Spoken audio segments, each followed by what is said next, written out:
à toutes et à tous et bienvenue dans votre nouveau magazine quotidien Smart Éducation, un magazine dédié à la formation, aux nouvelles pédagogies, aux nouveaux métiers, le rendez-vous qui donne un futur à la jeune génération.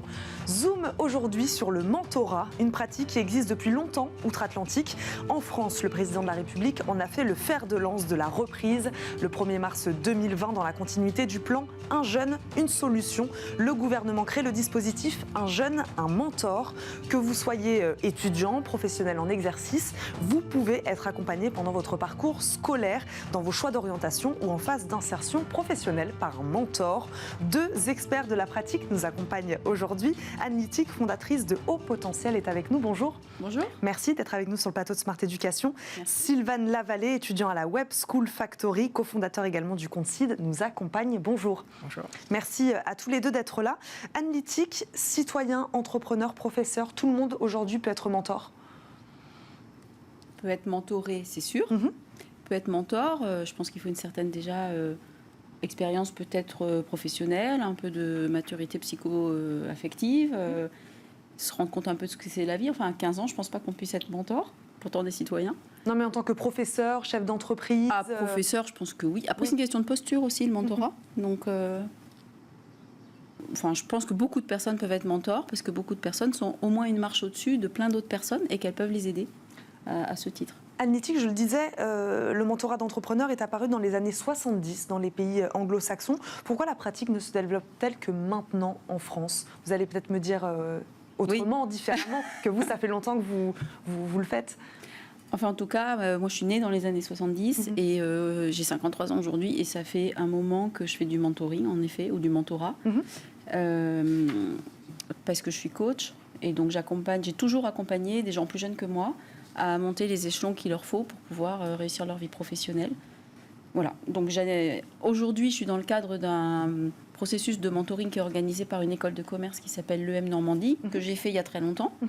Et aujourd'hui, j'accompagne des jeunes quand ils le souhaitent, en fonction de leurs besoins, au fil d'un certain nombre d'entretiens, en réel ou plus récemment par Zoom, pour les aider, en fonction de ce qu'ils traversent. Sylvane Lavallée, comment vous êtes rentrée en contact avec cette pratique du mentorat? Comment on vous en a parlé? Comment vous avez suivi cette pratique? Alors, j'ai découvert la Web School Factory, qui est encore mon école d'ailleurs, qui, donc, dans son programme directement, a du mentorat intégré, en fait. Donc, ça va être donc obligatoire, c'est une... Tout à fait, tout à fait. Ça fait vraiment partie du programme. C'est-à-dire qu'on a des projets pour diverses entreprises et sur ces projets-là, en fait, on a divers mentors qui nous permettent de nous aider à réaliser ces projets. Comment ça marche? Alors, expliquez-nous exactement. Vous vous posez dans une pièce avec un mentor. Expliquez-nous comment fonctionne cette pratique.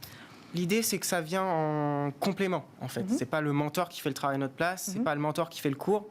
On a des cours à côté, mais là, c'est vraiment, on travaille sur un projet et pendant ce projet, à certains moments, à des intervalles réguliers, on a un point avec le mentor avec qui on présente notre travail, il nous donne des éléments à retravailler, etc. C'est un peu une discussion. Anne Littic, c'est une discussion, c'est ça, entre le mentor, le mentoré? C'est comme ça que ça se passe? C'est une discussion, oui. C'est des échanges. Ce que j'entends que tu dis, c'est que c'est dans le cadre d'un projet, avec des points d'avancement, etc. Moi, c'est pas vraiment sur des projets. C'est un étudiant qui me dit... en fait, qui demande à l'école parce qu'il y a accès, mais c'est pas obligatoire, donc c'est un peu une autre modalité, et qui dit je sens que j'aurais besoin d'être aidé pour n'importe quelle raison. Donc moi j'ai aidé des gens parce qu'ils avaient du mal à avoir de l'affirmation de soi, parce qu'ils manquaient de confiance en eux, alors que c'était des athlètes de triathlon, des gens qui avaient vraiment tout pour réussir et qui se disaient oh là là, je suis une pauvre chose. Et donc en fait après c'est plutôt un travail de coaching, mais c'est vrai que ça se passe beaucoup dans l'échange. Je pense que ça aide la personne aussi à prendre confiance en elle, à avoir les limites peut-être, à réfléchir à ses besoins. Donc Anne Littic, pas besoin forcément de notion d'accompagnement sur un projet professionnel ou sur une continuité Ça peut, mais ça peut ne pas. Ça peut, par exemple, se développer personnellement, je trouve que c'est un projet. Donc il y a des jeunes, ils ont le projet dans l'année de réussir leurs entretiens, à parler d'eux, par exemple. Et c'est un projet personnel. Mais ça peut aussi être un projet d'entrepreneuriat, un projet de réussite, de trouver un job, etc. Voilà, je prends les projets qui viennent, mais c'est souvent des projets personnels qui me sont adressés. Sylvane Lavallée, sur quels aspects a-t-il intervenu le mentor? Qu'est-ce que vous lui avez demandé? Comment s'est passé cet échange? Alors, à l'origine, quand c'était pour les projets d'école, c'était vraiment parce qu'on ne savait pas encore faire. Et là, maintenant, aujourd'hui, ça va être sur des éléments plus particuliers, parce que maintenant, on va plus aller chercher le mentor, en fait. Là, sur le projet de Seed, on va avoir différents mentors dont c'est le métier, en fait. C'est ça vraiment le gros avantage, c'est qu'ils connaissent vraiment leur sujet. Ça va pas être quelqu'un qui enseigne toute l'année, c'est vraiment quelqu'un qui, par exemple, a créé son entreprise, a fait de l'investissement, etc., pour les différents sujets. Donc quelqu'un que vous êtes allé voir peut-être à différentes étapes de la création de votre entreprise, avant, à la construction d'un business plan par exemple, ensuite à la création, c'est ça? C'est ça qui est intéressant avec le mentor, c'est qu'on peut le questionner à plusieurs instants, à plusieurs étapes de la construction de son entreprise. Complètement, c'est le fait qu'il puisse nous aider au moment où on en a besoin. Là, à travers la Web School Factory, justement, on a la chance, c'est qu'il y a un groupe de mentors. Et là, on a sollicité certains l'année dernière. Et là, cette année, on va en solliciter d'autres qui sont sur les sujets sur lesquels on arrive maintenant. En fait. On comprend que c'est donc dans le cadre d'une école, pour tous les deux. Est-ce que le binôme, quand même, fonctionne d'une manière libre, analytique, c'est-à-dire qu'il n'y a pas de regard extérieur sur ce que vous faites avec le mentoré? Il n'y a pas de regard sur le contenu de ce qu'on fait. Tu raconteras pour toi, je sais pas. En tout cas, chez nous, non. Pour moi, c'est confidentiel. Ça se passe entre le mentoré et le mentor. Mais il y a un regard sur les modalités, le processus. Combien de fois on s'est vu? Est-ce qu'on arrive à se voir? Est-ce que le mentoré demande ou au contraire, c'est compliqué de le joindre? Voilà. Enfin, pour ma part, moi, je cours jamais après personne. J'attends que les personnes aient envie. Parce que c'est comme ça que ça marche. Hein. Ça marche bien quand la personne elle a envie d'être aidée. Enfin, qu'elle se... Voilà. Quel retour vous avez de ces jeunes qui viennent vous voir aujourd'hui? J'ai un retour super positif. Vraiment, ouais, j'ai vraiment un retour super positif. En fait, c'est eux qui font le retour à l'école. Oui. Et c'est l'école qui m'a demandé d'être là. Donc, je pense qu'ils ont un retour super positif. Mais parce que je me suis toujours rendue disponible au moment où il y avait des pépins. Parce qu'on accompagne la personne, du coup, on la connaît bien. Oui. Bon, des pépins, ça arrive dans la vie. Et au moment où il y a des pépins, moi, je suis là. Dans les 24 heures, on peut se faire un Zoom, on peut se voir. Et le pépin, on le questionne, on le regarde, on le dépépine, et puis après, ça va mieux, quoi. Par exemple, j'ai mentoré une personne qui est partie, qui faisait un stage. Au début, le problème, c'était est-ce que je dois prendre ce CDI qu'on me propose là? Je suis pas sûre, je le sens pas, pourtant, ils me reconnaissent, ils ont envie, etc. Bon, c'est un vrai problème de jeunesse, quoi. Et du coup, on a travaillé là-dessus. Et puis, cette personne, ensuite, elle est partie vivre au Canada. Puis au Canada, elle a eu un vrai pépin. J'étais plus son mentor, en fait, parce qu'on avait décortiqué le problème et c'était réglé. Mais elle m'a appelée et j'étais là. Et je pense qu'elle est vraiment très contente que j'ai pu l'aider à passer cette étape. Donc il y a une relation qui dépasse, en effet, peut-être l'aide ponctuelle. Ça peut dépasser. Oui, c'est les relations humaines. Quand il y a de la confiance, enfin, on s'entraide. Sylvaine Lavallée, ça peut dépasser, en effet, cette notion d'accompagnement du projet professionnel. Un mentor, ça peut être quelqu'un d'important qu'on a envie d'appeler même une fois que c'est fini, peut-être? Complètement. Même là, après, moi, je suis pas encore beaucoup d'expérience sur le sujet, mais déjà là, nos mentors de l'année dernière, il y en a certains qui ont clairement, qui nous ont aidés à l'extérieur du programme de mentorat. Qui nous ont aidés sur d'autres sujets qui étaient en dehors du scope ou sur des heures qui n'étaient plus les heures avec l'école. Et c'est vraiment ça, c'est le moment où on a vraiment les trucs les plus intéressants. Je dirais même que c'est à ce moment-là. Pour revenir sur ce qu'on disait tout à l'heure, vous confirmez qu'il n'y a donc pas de regard extérieur, le contenu de ce que vous faites, de ce que vous discutez avec le mentor reste strictement dans le cadre de ce mentorat entre vous et lui. Surtout dans la partie la plus intéressante où on va chercher le mentor. On a choisi quel mentor on va voir, quand.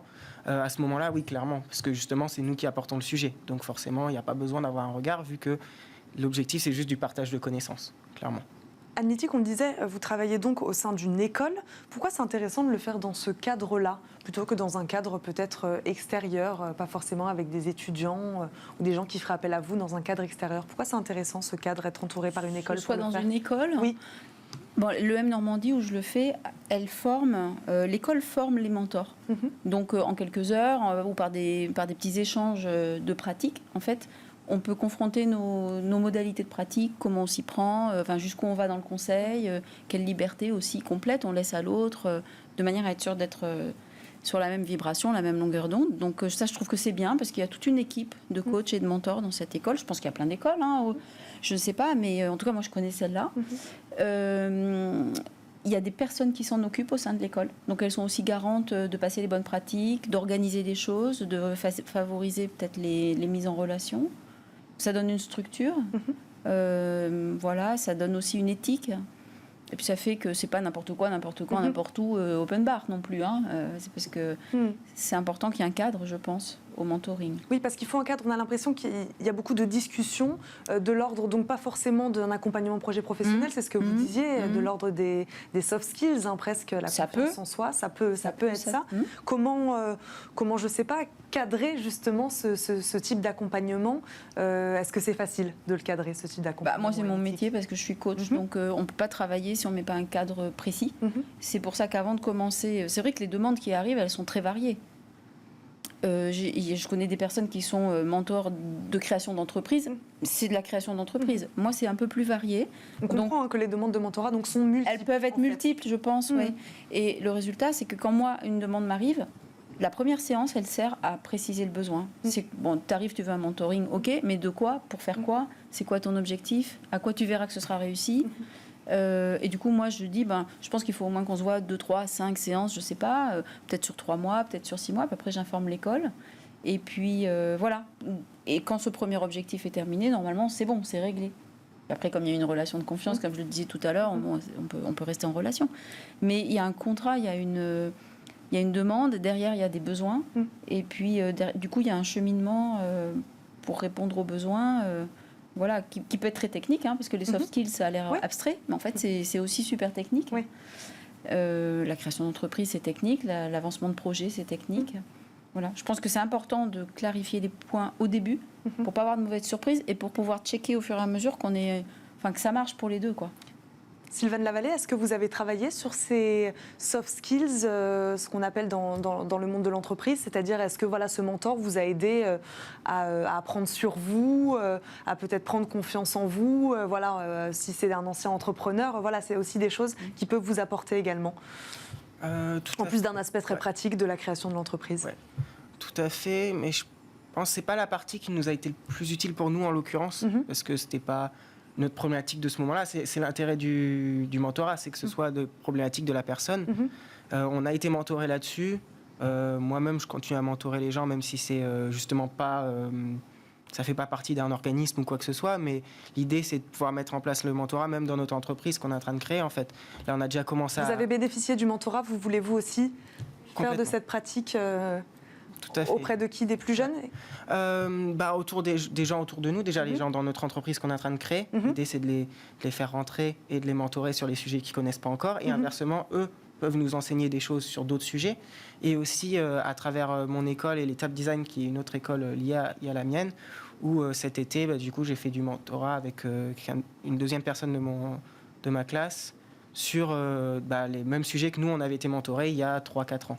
En fait. Anne-Niti, il nous reste juste 10 secondes. J'aimerais juste savoir, du point de vue du mentor, qu'est-ce que cette relation peut apporter également? On a parlé du mentoré. Qu'est-ce que ça vous apporte? C'est enrichissant sur le plan humain. Je pense que ça permet aussi de rester au contact de ce qui se passe dans l'entrepreneuriat, dans la vraie vie, auprès de gens beaucoup plus jeunes que moi qui démarrent. Merci beaucoup à tous les deux de nous avoir accompagnés aujourd'hui dans Smart Éducation. C'est déjà la fin de cette émission. Merci à vous de nous avoir suivis. On se retrouve très vite pour un nouveau numéro. À très vite.